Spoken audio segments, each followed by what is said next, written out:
안녕하십니까. 한국기술교육대학교 능력개발교육원 강사 조용훈입니다. 이번 시간은 참여 유형별 학습 근로자 요건을 살펴볼 건데요. 먼저 일학습 병행은 연령, 성별, 경력 등에 관계없이 누구나 참여가 가능합니다. 다만 몇 가지 예외가 있는데 피텍 같은 경우는 산학일치형 도지학교를 이수한 사람만 참여가 가능하고요. 이제 고승련 마이스터 같은 경우는 기업 현장 교사 중에서 학사학위를 취득 혹은 예정자이거나 동등 이상의 학력자로 인정된 자, 또 그중에서 근무 경력이 3년 이상으로 일학습 병행 현재 활동 중이거나 활동했던 분들만 참여가 가능합니다. 자, 그 외에 몇 가지 또 제한되는 경우를 살펴볼 건데요. 먼저 고용보험 피보험자가 아닌 경우는 참여가 제한됩니다. 하지만 이 경우에도 예외가 있는데요. 도지학교의 경우에는 학습 근로자가 생계를 목적으로 학습 기업 이외 기업에서 동시에 고용돼서 학습에서 피보험 자격을 상실하는 경우에는 참여가 가능하고요.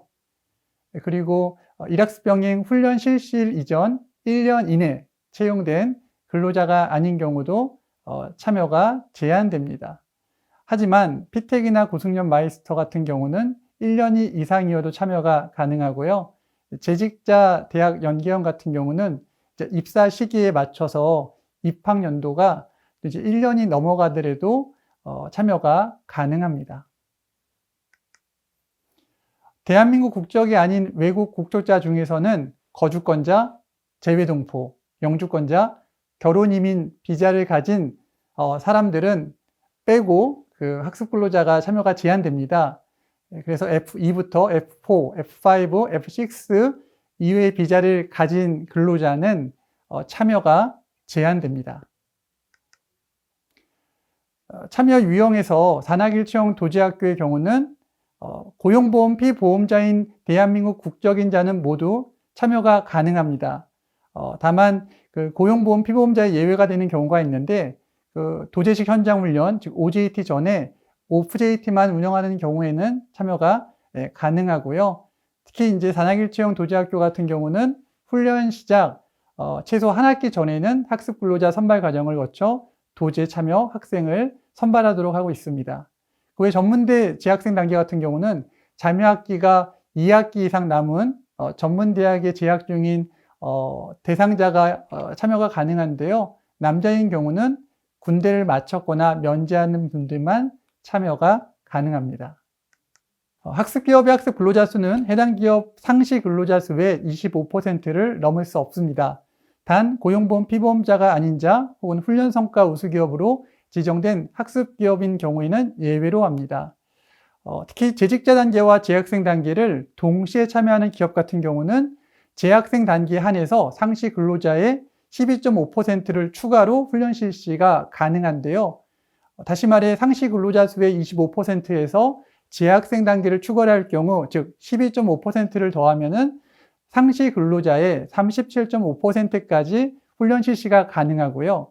훈련 성과 우수기업 같은 경우는 통보받은 날로부터 상시 근로자 수의 50%까지 훈련 실시가 가능합니다.